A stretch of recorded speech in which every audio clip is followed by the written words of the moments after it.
Assalamualaikum warahmatullahi wabarakatuh. Sampurasun.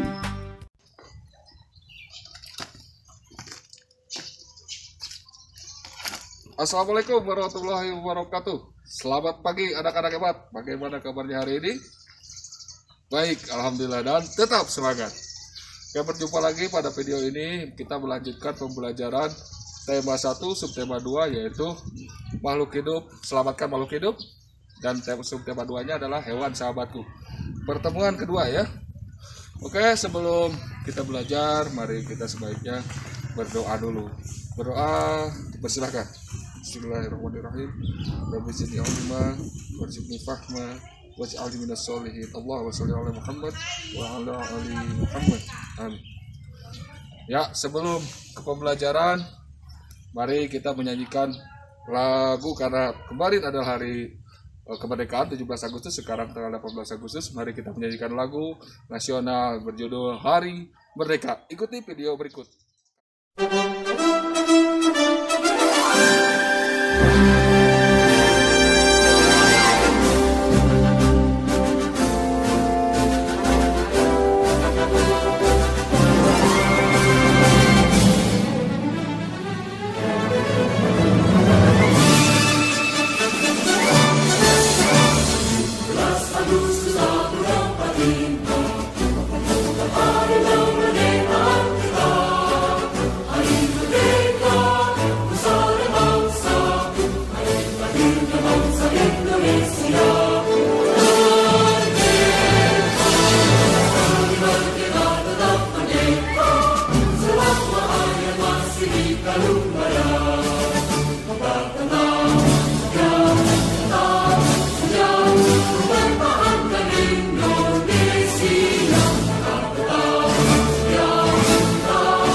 Terima kasih sudah menyanyikan lagu nasional Hari Merdeka.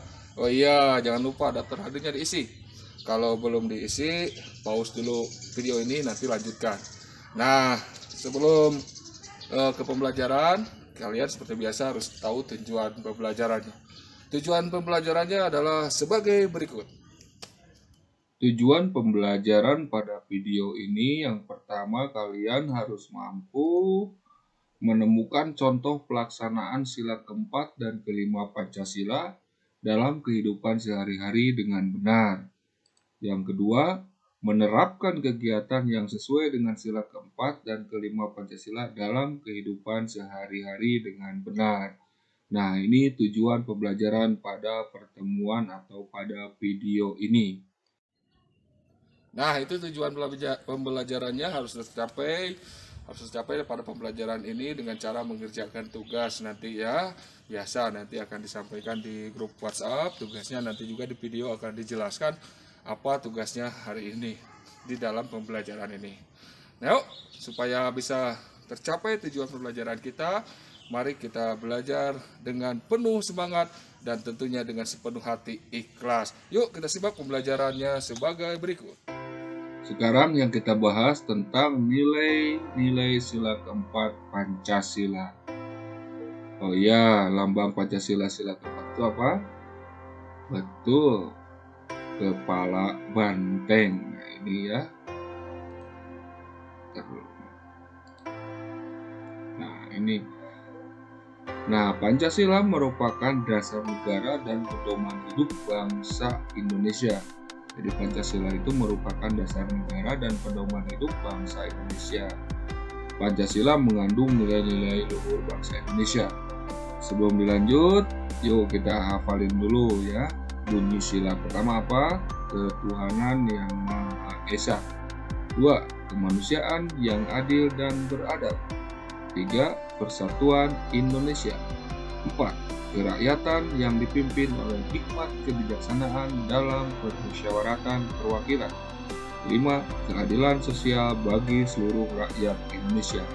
Nah, sekarang kita bahas yang sila keempat dulu.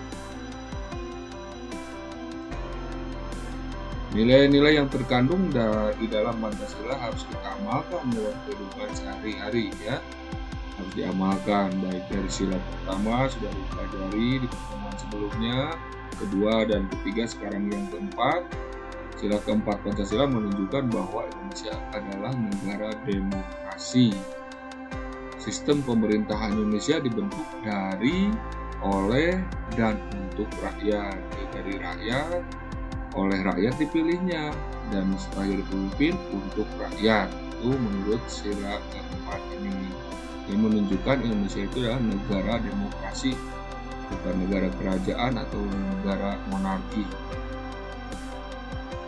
Dalam menjalankan pemerintahan, keputusan diambil dengan cara musyawarah untuk mencapai mufakat.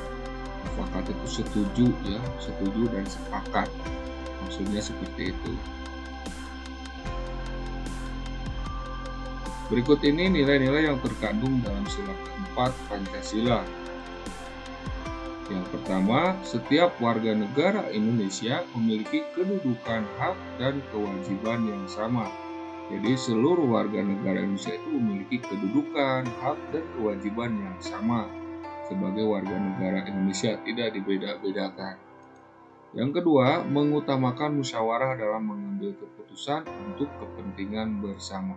Jadi warga Indonesia itu dari sejak zaman nenek moyang memutuskan untuk kepentingan bersama itu dengan cara musyawarah dulu. Sering dipraktekkan di kita ya, terutama di daerah-daerah yang masih mengutamakan musyawarah dalam mengambil keputusan. Yang ketiga, nilai dari sila keempat itu musyawarah dilakukan dengan akal sehat dan sesuai dengan hati nurani yang luhur. Jadi harus tidak dengan emosi, tapi dengan akal sehat dan sesuai dengan hati nurani yang luhur, maksudnya untuk kepentingan bersama. Yang keempat, musyawarah untuk mencapai mufakat diliputi oleh semangat kekeluargaan. Jadi harus dijiwai dengan semangat kekeluargaan. Nah, sekarang perilaku apa saja yang sesuai dengan sila keempat Pancasila? Berikut beberapa contoh perilaku yang sesuai dengan nilai-nilai sila keempat Pancasila.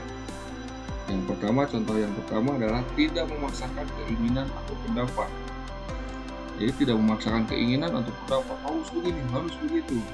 Misalnya ya, kalau dalam musyawarah di kelompok belajar, pokoknya harus begini, tidak seperti itu, harus tetap keputusan bersama. Yang kedua, memberikan kesempatan kepada orang lain untuk berpendapat. Misalnya dalam kelompok belajar, silahkan. Misalnya untuk menentukan, contohnya kemarin membuat patung, mau bahan dari apa, memberikan kesempatan kepada yang lain. Pendapatnya bagaimana, bentuknya bagaimana, seperti itu ya. Tidak harus begini, harus begitu, tidak. Contoh selanjutnya mengikuti diskusi kelas bersama teman sekelompok. Sudah dijelaskan diskusi. Nah, kalau dalam masa pandemi ini mungkin diskusinya tetap menjaga prokes ya, protokol kesehatan. Selanjutnya, melaksanakan keputusan hasil musyawarah dengan baik. Nah, ini juga penting. Sudah dimusyawarahkan, sudah ada keputusan, tapi tidak dilaksanakan keputusan hasil musyawarahnya. Nah, ini juga tidak mencerminkan perilaku yang sesuai dengan sila keempat Pancasila. Jadi kalau sudah ada keputusan dari hasil diskusi atau dari hasil musyawarah, harus dilaksanakan. Itu baru mengamalkan sila keempat. Selanjutnya, melaksanakan musyawarah untuk melaksanakan kerja bakti. Contohnya seperti itu ya. Selanjutnya, menyelesaikan permusuhan antar teman dengan musyawarah. Kalau teman misalnya bertengkar atau bermusuhan, nah ini diselesaikannya dengan musyawarah, bukan dengan cara kekerasan. Contoh selanjutnya memberikan pendapat atau menanggapi pendapat dengan sopan. Jadi ketika memberikan pendapat atau menanggapi pendapat harus ditanggapi dengan sopan, nada santun, dengan berpendapat dengan keras, gitu ya. Ini baru beberapa contoh, masih banyak contoh-contoh yang lain. Contoh-contoh yang lain perilaku yang sesuai dengan nilai-nilai sila keempat Pancasila. Selanjutnya, musyawarah mufakat untuk mengatasi masalah di masyarakat.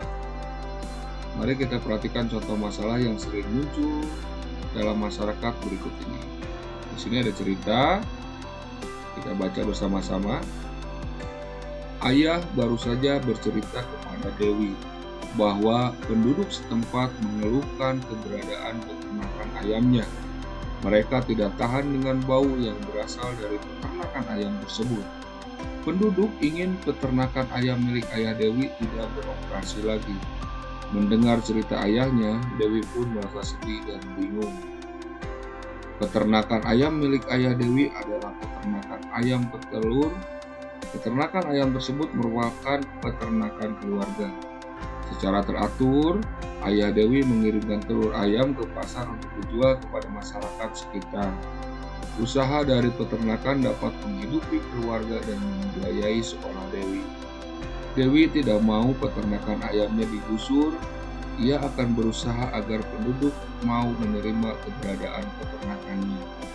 Apapun yang terjadi, Dewi akan ikut berusaha agar peternakan keluarganya tetap bisa beroperasi. Nah, sekarang musyawarah mufakat untuk mengatasi masalah di masyarakat. Ayo kita belajar menyelesaikan masalah tersebut dengan menjawab pertanyaan sebagai berikut. Yang pertama, apa pendapatmu tentang sikap Dewi? Nah, ini nanti oleh kalian diskusikan di kelompok belajar kalian. Pendapatmu tentang sikap Dewi. Jadi diskusikan jawabannya ya. Pertanyaan pertama, apa pendapatmu tentang sikap Dewi dari cerita yang tadi? Kalian boleh ulang cerita yang tadi, boleh lihat kembali videonya. Selanjutnya, apa pendapatmu tentang sikap penduduk? Silakan berikan pendapat, ceritakan pendapatmu tentang sikap penduduk sesuai dengan cerita yang tadi. Diskusikan. Selanjutnya, apa yang sebaiknya Dewi lakukan dalam menghadapi masalahnya? Yang terakhir, apa yang sebaiknya penduduk lakukan terhadap keberadaan peternakan ayam? Jadi pertanyaan ini harus dijawab, kalian diskusikan untuk menjawabnya ya. Nanti dikirimkan jawabannya. Apa pendapat tentang sikap Dewi? Yang kedua, apa pendapat tentang sikap penduduk? Yang ketiga, apa yang sebaiknya Dewi lakukan dalam menghadapi masalahnya? Yang keempat, apa yang sebaiknya penduduk lakukan terhadap keberadaan peternakan ayam? Silahkan diskusikan untuk pertanyaan-pertanyaan ini. Sekarang kita lanjutkan dulu, ini contoh perilaku di sekolah yang sesuai sila keempat Pancasila. Berikut contoh perilaku di sekolah yang sesuai dengan sila keempat Pancasila ya. Yang pertama, mengikuti pemilihan ketua kelas dengan tertib. Kalau misalnya kita sekolahnya di tatap muka di sekolah, ada pemilihan ketua kelas. Nah, kalau di Pokyar berarti pemilihan ketua kelompok seperti itu ya. Nah, ini juga termasuk contoh perilaku yang sesuai dengan sila keempat. Yang kedua, mendengarkan ketika teman menyampaikan pendapat seperti yang sudah dijelaskan. Dua, melakukan musyawarah untuk menentukan jadwal piket. Nah, misalnya menentukan jadwal piketnya, bisa piket di Pokyar, bisa piket di kelas, dan sebagainya. Kalau ini contohnya di sekolah, berarti di sekolah. Selanjutnya, melakukan musyawarah sebelum membeli perlengkapan kelas. Dan selanjutnya, melaksanakan hasil musyawarah kelas dengan bertanggung jawab. Menghindari memaksakan kehendak saat mengikuti musyawarah kelas. Ini contoh-contoh perilaku ya di sekolah yang sesuai dengan sila keempat. Selanjutnya, kalau di lingkungan rumah yang sesuai sila keempat, apa saja contoh perilakunya? Yaitu yang pertama, melakukan musyawarah saat menentukan tugas rumah. Misalnya untuk menentukan musyawarah siapa bagian membersihkan kalau hari libur misalnya, mencuci piring atau mencuci pakaian, siapa yang bagi tugas, siapa yang harus jaga dan sebagainya, seperti itu dimusyawarahkan. Terus menanggapi kritik dan saran dari anggota keluarga dengan sopan. Kalau mau kritik misalnya ke orang tua atau saran dari anggota keluarga dengan sopan menanggapinya. Menerima, menanggapi itu mendengarkan. Selanjutnya, memberikan kritik dan saran kepada anggota keluarga dengan sopan. Selain menanggapi kritik dan saran, memberikan kritik dan saran juga harus dengan sopan. Selanjutnya, menyampaikan pendapat dengan alasan yang masuk akal dan santun. Jadi kalau ada alasan, misalnya tidak bisa mengerjakan ini, alasannya harus masuk akal dan tetap dengan santun. Menaati aturan yang telah disepakati warga di lingkungan sekitar rumah. Jadi misalnya di Tupar 2 misalnya ya, dilarang membuang sampah ke got, harus ditaati, atau membuang sampah harus pada tempatnya. Misalnya hari Jumat adalah kerja bakti, dilaksanakan. Selanjutnya, menghargai perbedaan pendapat antar warga di lingkungan sekitar rumah. Jadi saling menghargai kalau ada perbedaan pendapat. Nah, sekarang kita bahas nilai-nilai sila kelima Pancasila. Tadi sila keempat, sekarang sila kelima. Apa bunyi sila kelima itu? Iya, betul, keadilan sosial bagi seluruh rakyat Indonesia. Nah, sila kelima Pancasila menunjukkan tujuan bangsa Indonesia.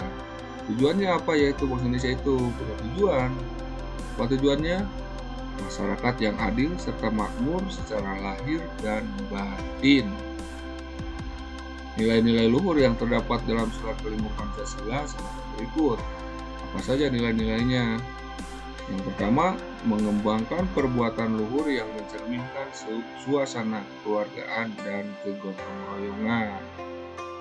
Yang kedua, suka bekerja keras dan mengembangkan sikap hemat.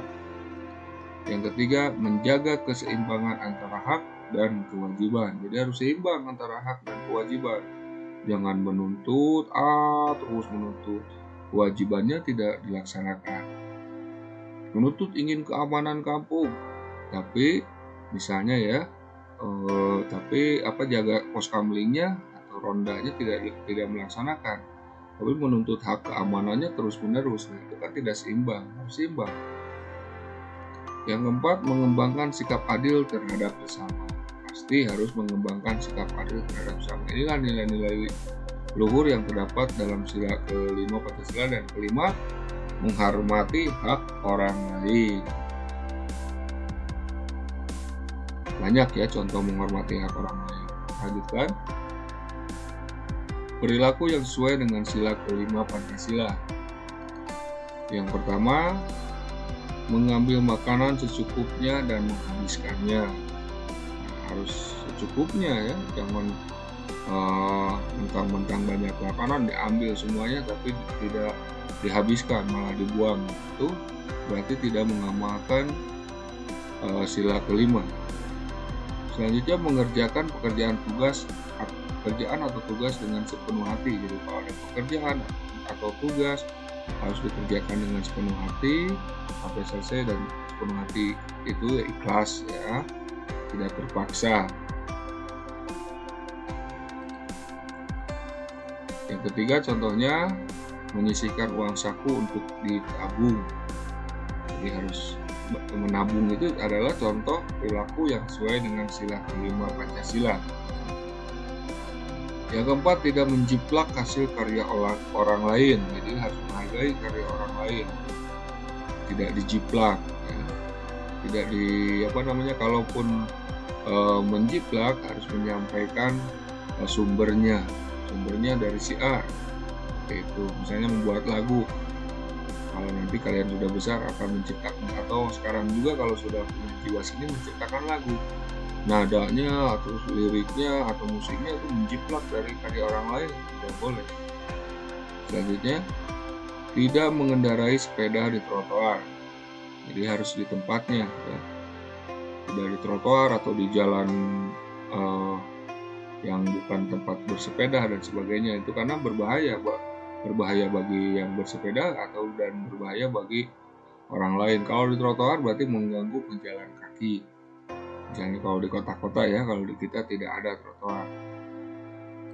Selanjutnya, tidak merusak sarana umum. Tidak merusak sarana umum, misalnya sekolah, terus apalagi ya, banyak ya sarana umum, kantor-kantor pemerintah, terus masjid misalnya ya, tempat ibadah, sarana umum itu tidak dirusak. Contoh selanjutnya, nah menabung adalah pengamalan sila kelima Pancasila. Menabung melatih kita untuk hidup hemat.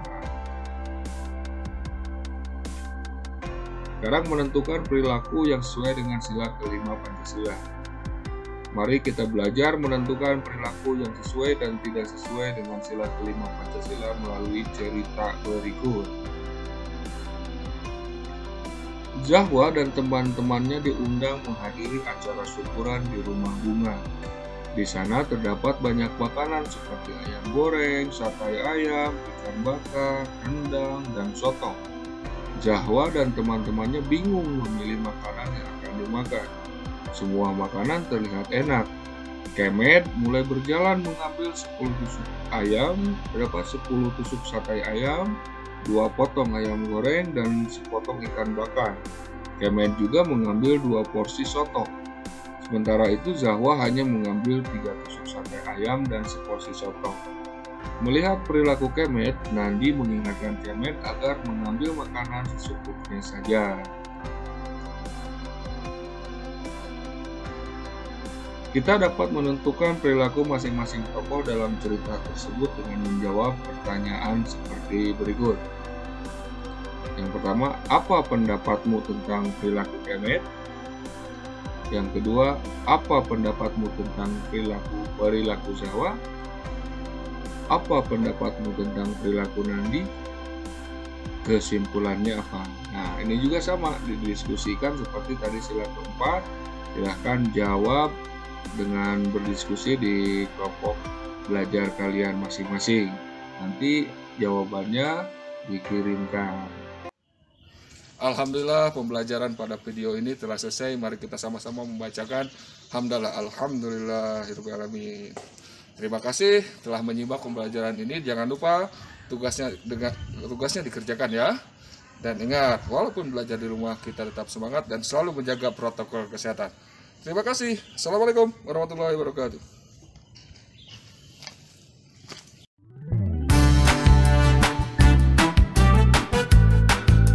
Terima kasih. Tetap semangat. Laksanakan semua tugasnya.